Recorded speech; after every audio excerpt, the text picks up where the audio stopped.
उत्तराखंड के चित्रकूट धाम मंडल के दौरे पर आए उत्तर प्रदेश सरकार के कृषि शिक्षा एवं कृषि अनुसंधान मंत्री सूर्य प्रताप शाही ने सोमवार को महोबा जनपद के कस्बा कबरई में खाद की समस्या को लेकर किसानों की परेशानियों का जायजा लिया। उन्होंने खाद वितरण केंद्रों का औचक निरीक्षण किया, जिसने केंद्रों पर हड़कंप मचा दिया।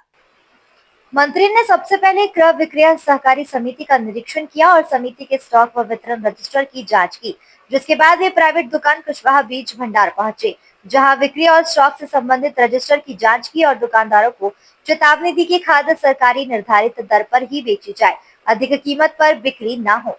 साधन सहकारी समिति कबरई नंबर 2 का निरीक्षण करते हुए मंत्री ने संबंधित अधिकारियों को निर्देशित किया है कि सरकार के पास खाद की कोई कमी नहीं है। सभी समितियां यह सुनिश्चित करें कि किसानों को समय पर खाद उपलब्ध हो। उन्होंने किसानों से धैर्य बनाए रखने की अपील की है। सूर्य प्रताप शाही ने बताया कि डीएपी, यूरिया और एनपीके जैसी खाद सहकारी समितियों के पास साथ साथ प्राइवेट दुकानों पर भी पर्याप्त मात्रा में उपलब्ध है। किसानों की बातचीत में उन्होंने कहा कि खेतों में आवश्यकता अनुसार ही उर्वरक का प्रयोग करें, क्योंकि अधिक मात्रा में खाद डालने से जमीन बंजर हो सकती है। उन्होंने किसानों से दलहन व तिलहन, विशेषकर चना, मसूर और सरसों की अधिक पैदावार करने की अपील की। इस मौके पर पूर्व अध्यक्ष नगर पंचायत कबरई एवं समाज सेवी गौरव पांडे ने किसानों की समस्याओं से कृषि मंत्री को अवगत कराया। मंत्री ने शीघ्र समाधान के लिए अधिकारियों को निर्देशित किया। आए महोबा जिले पे निरीक्षण किया, क्या पाया? सुबह मैं लखनऊ से चला और हमीरपुर होते हुए अभी महोबा में पहुंचा हूं, कबरई के भीतर। यहाँ मैंने कबरई सरकारी क्रय विक्रय समिति का दुकान देखा।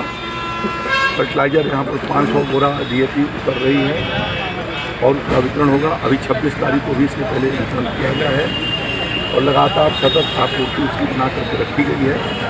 अभी इसके पहले मैंने मौधा के उसका इफ्को के भी दुकान को देखा और एक प्राइवेट को भी दुकान को देखा। दोनों जगहों पर पर्याप्त मात्रा में फर्टिलाइजर है। प्राइवेट के पास काफ़ी मात्रा में थी, लेकिन खरीदार नहीं थे।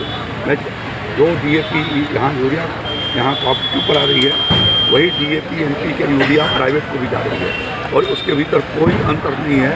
इसलिए मैं किसान भाइयों से अपील करना चाहूँगा कि वो प्राइवेट दुकानों पर भी जा करके डीएपी एनपीके यूरिया ले सकते हैं और उतनी ही मात्रा में लें जितना उनके ज़मीन की आवश्यकता है। उससे ज़्यादा उपयोग करना अपने ज़मीन को बंजर और ऊसर बनाना है और इसलिए किसानों से अपील करूँगा। यहाँ पर्याप्त मात्रा में हमीरपुर में भी फर्टिलाइज़र है और यहाँ पर भी है। कल परसों में और रैक आने वाली है। किसी को कोई कठिनाई नहीं होगी, ये मैं आपको आश्वस्त करना चाहता हूँ। हर किसान निश्चिंत होकर के अपनी खेती करे, लेकिन फर्टिलाइज़र का प्रयोग संतुलित मात्रा में करें। ज़्यादा खा लेंगे तो बीमार होकर के अस्पताल में भर्ती होना होगा। वैसे ही ज़्यादा डीएपी एनपीके यूरिया डालेंगे तो खेत हमारी बीमार हो जाएगी। वैसे ही प्रधानमंत्री जी ने, मोदी जी ने आज से 10 साल पहले कहा कि धरती माँ बीमार हो गई है, अब हमको उनको ठीक का उपचार करना चाहिए। तो एक किसान की जिम्मेदारी होती है, जो धरती उसकी माँ है उसको भी वो संतुलित बना करके रखे, अनावश्यक उसके भीतर फर्टिलाइजर न डाले। लेकिन आपकी जो ज़रूरत है उसको मोदी जी की सरकार, योगी जी की सरकार पूरा करा रही है।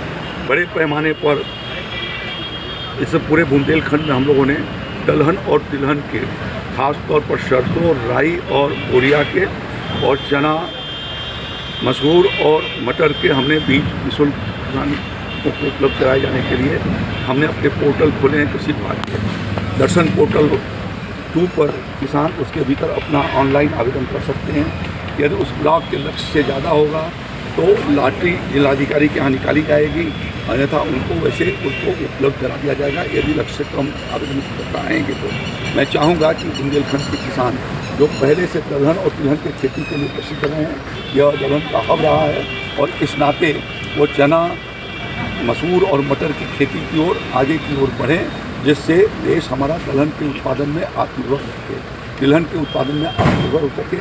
इसी नाते आज मैं बुंदेलखंड के इन जनपदों में, बादा मंडल के इन जनपदों का भ्रमण कर रहा हूँ। बहुत बहुत धन्यवाद।